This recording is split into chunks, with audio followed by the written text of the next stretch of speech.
আজ 25 ডিসেম্বর, মানে বড়দিন।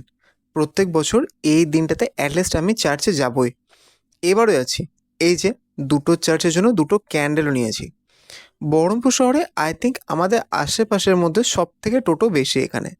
বাট যখন আমার দরকার পড়ে তখন কোনো দাদাকে দেখাই পাওয়া যায় না। তারপর ইন্দ্রপ্রস্থ থেকে টোটো পেলাম, আর তারপরে আমরা পৌঁছালাম সেখানে, মানে চার্চে।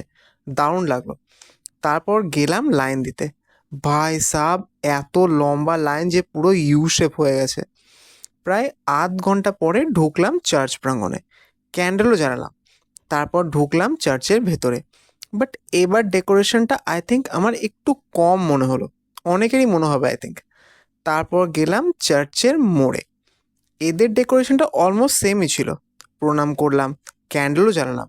তারপর 8:30টার দিকে রওনা দিলাম বাড়ির দিকে। চলো, দেখা হচ্ছে নেক্সট মিনি ব্লগে।